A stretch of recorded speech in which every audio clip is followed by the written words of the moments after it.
అందరికీ నమస్కారం. మన పర్సనల్ గ్రోత్ కోసం, మనల్ని మనం ఇంప్రూవ్ చేసుకోవడం కోసం ఎన్నో పుస్తకాలు చదువుతాం, ఎంతో మందిని ఫాలో అవుతాం కదా.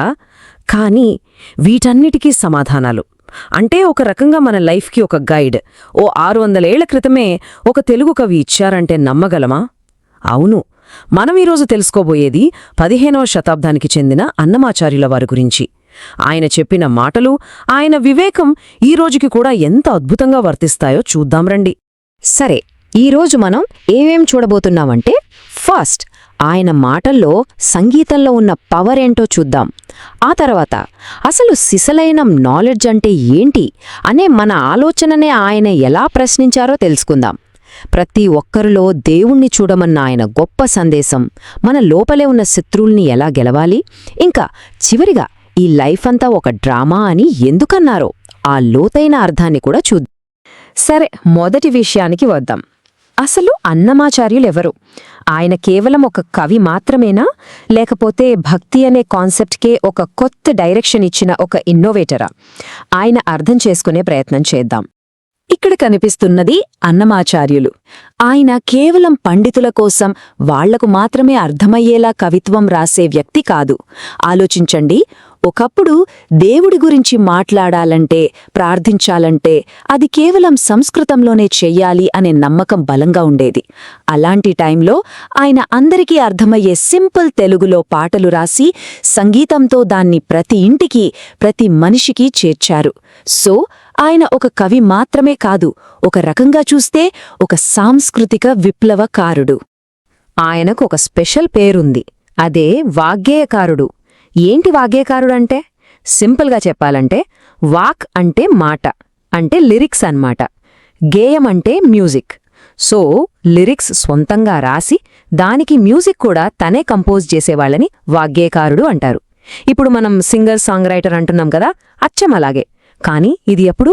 కొన్ని వందల సంవత్సరాల క్రితం. అది ఎంత అరుదైన ప్రతిభో కదా. ఇక ఆయన క్రియేటివిటీ గురించి చెప్పాలంటే ఒక్కసారి ఆ నంబర్ చూడండి, 32,000. 32,000 సంకీర్తనలు అంటే పాటలన్నమాట. జస్ట్ ఇమాజిన్ చేసుకోండి, మనం రోజుకి ఒక పాట రాసినా కంప్లీట్ చేయడానికి దాదాపు 87 సంవత్సరాలు పడుతుంది. నమ్మశక్యంగా లేదు కదా. మరి ఈ పాటల్లో ఏముంది? కేవలం భక్తి మాత్రమే కాదు, వాటిలో డీప్ ఫిలాసఫీ ఉంది, సొసైటీ మీద విమర్శ కూడా ఉంది. ఓకే, ఇంత గొప్పగా పాటలు రాసిన వ్యక్తి మరి జ్ఞానం గురించి, నాలెడ్జ్ గురించి ఏం చెప్పారు?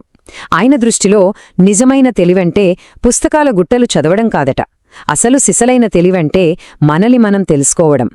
ఇది మన ఆలోచనా విధానాన్నే ఛాలెంజ్ చేసే ఒక పాయింట్. చూద్దాం. ఒక్కసారి ఆలోచించుకుందాం, మనం తెలివిని ఎలా కొలుస్తాం? ఎవరైనా చాలా పుస్తకాలు చదివితే వాళ్ళు తెలివైన వాళ్ళంటాం, లేదా పెద్ద పెద్ద డిగ్రీలుంటే వాళ్ళు జ్ఞానులు అనుకుంటాం కదా. అన్నమాచార్యులు ఈ ఐడియానే పూర్తిగా తిప్పుకొడుతూ మన ముందు ఒక చాలా చాలా బేసిక్ ప్రశ్న ఉంచుతారు. ఆయన చాలా సూటిగా అడుగుతారు, ఎంత చదివినా, ఎంత విన్నా మన మైండ్ మన కంట్రోల్లో లేకపోతే, ప్రశాంతంగా లేకపోతే ఏం ప్రయోజనం అని. ఎంత పవర్ఫుల్ మాట కదా ఇది. అంటే మన మనస్సు మన చేతుల్లో లేనప్పుడు మనం సంపాదించిన నాలెడ్జ్ అంతా వేస్ట్ అని దానర్థం. ముఖ్యంగా ఇన్ఫర్మేషన్ ఓవర్లోడ్ ఉన్న ఈ రోజుల్లో మనమందరం ఆలోచించాల్సిన పాయింట్ ఇది. సో ఆయన చెప్పే అసలైన దారేంటంటే, పక్కవాళ్లలో తప్పులు వెతకడం ఆపి మన లోపలికి మనం చూసుకోవడం మొదలుపెట్టాలి. మన తప్పుల్ని మనం సరిచేసుకోవడమే నిజమైన మార్గం. అంతేగాని ఇతరుల్ని జడ్జి చేయడం కాదు. బయటకి వేలెత్తి చూపించడం కంటే లోపలికి ఒక అద్దం పట్టుకుని చూసుకోవడం చాలా ముఖ్యం. సరే, మనల్ని మనం సరిచేసుకోవాలి, బాగుంది. కానీ ఇక్కడొక ఇంట్రెస్టింగ్ విషయం ఏంటంటే, ఈ సెల్ఫ్ రిఫ్లెక్షన్ అనే ఐడియా కేవలం వ్యక్తిగత ఎదుగుదలకే పరిమితం కాలేదు. ఇది ఒక పవర్ఫుల్ సోషల్ మెసేజ్గా ఎలా మారిందో చూద్దాం. ఆయన సమానత్వం గురించి మాట్లాడారు. అది కూడా ఎప్పుడు? కులం, వర్గం అనే తేడాలు చాలా బలంగా ఉన్న ఆ రోజుల్లోనే.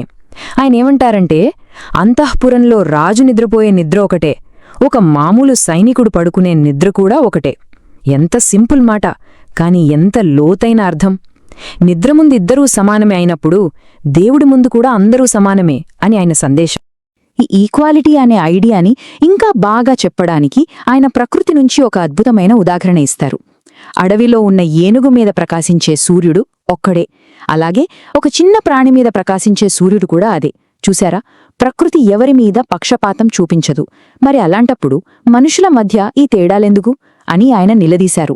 సరే, ఇంత మంచి సమాజం రావాలంటే మార్పు ఎక్కడ మొదలవ్వాలి? అది మన లోపలే మొదలవ్వాలి. మనతో మనం చేసే ఒక యుద్ధంతోనే ఆ మార్పు మొదలవుతుందని అన్నమాచార్యులు నమ్మారు. అదేంటో చూద్దాం. అన్నమాచార్యుల ప్రకారం మన అసలైన శత్రువులు బయట ఎక్కడో లేరు, మన మనస్సులోనే ఉన్నారు. మన శాంతికి, మన ఎదుగుదలకి అడ్డుపడే 6 శత్రువులు మనలోనే ఉంటారట. వీటినే ఆయన ఆరిషడ్వర్గాలు అని పిలిచారు. అంటే 6 శత్రువులు అని అర్థం. ఎవరా 6 శత్రువులు? అవే కామం అంటే విపరీతమైన కోరిక, క్రోధం అంటే కోపం, లోభం అంటే అత్యాశ, మోహం అంటే అటాచ్మెంట్, మదం అంటే అహంకారం, ఈగో. ఇక ఆఖరిది మాత్సర్యం అంటే జెలసీ. సో ఆయన చెప్పేదేంటంటే, ముందు మనలో ఇవి ఉన్నాయని గుర్తించాలి.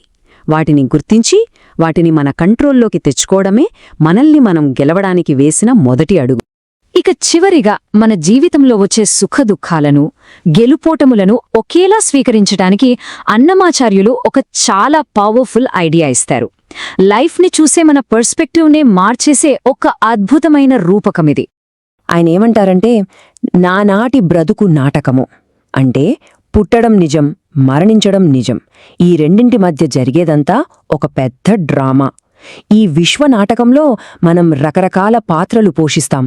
అది ఒక తండ్రి పాత్ర కావచ్చు, ఒక అధికారి పాత్ర కావచ్చు, ఒక పేదవాడి పాత్ర కావచ్చు. ఈ పాత్రల్లో మరీ ఎక్కువగా ఇన్వాల్వ్ అయిపోవద్దు అని ఆయన ఒక రకంగా హెచ్చరిస్తున్నారు. ఒకవేళ మనం ఈ ఆలోచనా విధానాన్ని అలవర్చుకుంటే ఏమవుతుంది? సింపుల్. గెలుపొస్తే పొంగిపోం, ఓటమి వస్తే కుంగిపోం. మన ఈగోని, అహంని పక్కన పెట్టి లైఫ్లో వచ్చే ఛాలెంజెస్ని ధైర్యంగా ఎదుర్కోగలుగుతాం. ఇది మనశ్శాంతికి, మెంటల్ బ్యాలెన్స్కి ఒక అద్భుతమైన సాధనం లాంటిది. సో అన్నమాచార్యుల వారి ఈ వివేకం చివరికి మనల్ని ఒకే ఒక్క ప్రశ్న దగ్గర వదిలేస్తుంది.